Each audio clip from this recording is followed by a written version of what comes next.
নমস্কার, আমি প্রকাশ অধিকারী। আজকে শক্তিবরম আছি। এখানে শক্তিবরম বাঙালি বাহুল্য ক্ষেত্র আছে। এখানে বাংলা ভাষা নিয়ে ইনি একাল আন্দোলন হিসেবে একটা উত্তরাখণ্ডে বিড়া উঠেছিল। আর তার পর্যন্ত আজকে উত্তরাখণ্ডে যে বাঙালি আছে, ভাষা সংস্কৃতি নিয়ে আমরা এখানে কাজ করছি। আর এখানে ভাষা নিয়ে একটা ম্যাগাজিন, একটা স্মারিকাও তৈরি হচ্ছে, যার হিন্দি আর বাংলা ভাষা দুটাতে হবে। আর 21 ফেব্রুয়ারি যেটা মাতৃভাষা বিশ্ব মাতৃভাষা দিবস আছে, সেই উপলক্ষে এখানে একটা অনুষ্ঠানও আয়োজন করার ইচ্ছা আছে। আর যে ম্যাগাজিন যে স্মারিকা হবে তার বিমোচনও হবে এখানে। তো আপনাদের পরিচয় করাচ্ছি আমি রামচন্দ্রজি। ইনি একালভাবে বাংলা ভাষা নিয়ে উত্তরাখণ্ডে একটা বিরাট একটা আন্দোলন উনি শুরুয়াত করেছিল, আমার মনে আছে। উনি দিনাজপুর, শক্তিবরম কয়েক জায়গায় পদযাত্রাও করেছে। আজকে ওনার থেকে আমরা এই জানতে চাই যে আমরা যে বাঙালি ভাষা নিয়ে একটা ম্যাগাজিন বা একটা প্রিন্টেড আমরা তৈরি করতে চাচ্ছি, এখানে একটা অনুষ্ঠান করতে চাচ্ছি। আর সেইভাবে লাগাতার উত্তরাখণ্ডে বাঙালিদের যে একটা অস্তিত্ব আছে সেইটি নিয়ে আমরা এখানে একটা আন্দোলন করতে চাচ্ছি। সেই আন্দোলনটায় আর এই ভাষা আন্দোলনে আর সাংস্কৃতিক আন্দোলনে ওনার কী প্রতিক্রিয়া? সর্বপ্রথম তো বাংলা বলার জন্য আপনাদেরকে অনেক ধন্যবাদ, যে প্রথম একটা এমন চ্যানেল যিনি বাংলা আমাদের সাহিত্য, কলা, সংস্কৃতির বিষয়ে অনেক কথাবার্তা আগে বাড়ানোর চেষ্টা করে। এই জন্য আপনাদের সবাইকে শুভকামনা।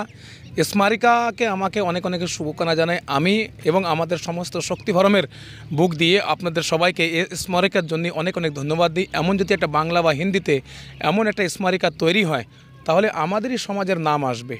দ্বিতীয় কথা, আপনারা রেখেছেন যে বাংলা ভাষা নিয়ে একাল সংঘর্ষের কথাই নয়, শক্তিবরমই না, যেখানে যেখানে আমাদের বাঙালি বাহুল্য ক্ষেত্রের লোক যেখানে যেখানে বসবাস করে, সবাই মিলেই আমরা এই বাংলা ভাষার জন্যে আমরা চেষ্টা অবশ্যই করেছি।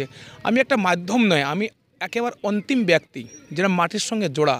তাই আমি সবাইকে নিয়ে চাই যে আমাদের বাংলা ভাষা ও সংস্কৃতি অনেক শীঘ্র করে ভারত সরকার এবং আমাদের যে উত্তরাখণ্ড সরকার আমাদের যে দাবিটা, সেই দাবিটা যদি মেনে নেয়, তাহলে আমার মনে হয় সমস্ত বাঙালি সমাজের জন্য অত্যন্ত ভালো হতো। আপনারা সবাই জানেন যে বাংলা যে ভাষা, বাংলা সাহিত্য শুধু আমাদের এই ভারতেই নেই, বাংলা সাহিত্য এই বিশ্বের সবচেয়ে সুমধুর ভাষা। আর সেই ভাষাকে লিটারেট শব্দে সবচেয়ে সুমধুর ভাষায় যদি দর্শনীয় যে থাকে, তাহলে বিশ্ব ভাষা পটলেও আমাদের বাংলা ভাষাকে নাম রাখা হয়েছে। অনেক লোকে হয়তো জানে না, কিন্তু আপনাদের চ্যানেলের মাধ্যম থেকে আমি সমস্ত বাঙালি বা অন্য সমস্ত ধর্মকে আমি জানাতে চাই যে আমাদের ভাষা বিশ্ব পটলে নম্বর 1 ভাষা। এর মতন আর কোনো ভাষা এই বিশ্বেতে নেই।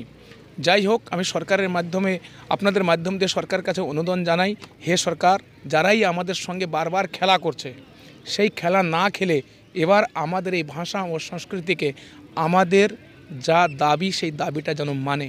দ্বিতীয়তে, আমরা একটা লড়াই লড়ছি, সেই লড়াইয়ের মাধ্যম হলো অনুসূচিত জাতি।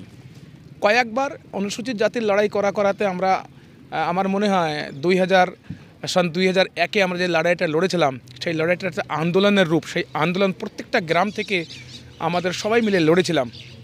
আজ একটা এমন সময় যা চুনাবের বেলা, আমরা চুনাবের জন্য যেতে চাই না। আমি ভারত সরকারের কাছে এটাই চাই যে আমাদের চুনাব হওয়ার আগে বাঙালিদের যে সমস্যাটা, এই সমস্যাটা হল করে প্রত্যেকটা বাঙালি বাহুল ক্ষেত্রের সব স্কুলে যেন বাংলা ভাষা লাগু হয়। আপনাদেরকে অনেক অনেক ধন্যবাদ জানাই যে আপনারা এখানে আসছেন। আর শক্তিবরমেরই না, আমাদের যে বাঙালি সমাজের যে সমস্যাগুলি আপনারা আপনাদের চ্যানেল, আপনাদের স্মারিকাকে দিয়ে তুলে ধরার জন্য আপনাকে পুনরায় অনেক অনেক ধন্যবাদ জানাই।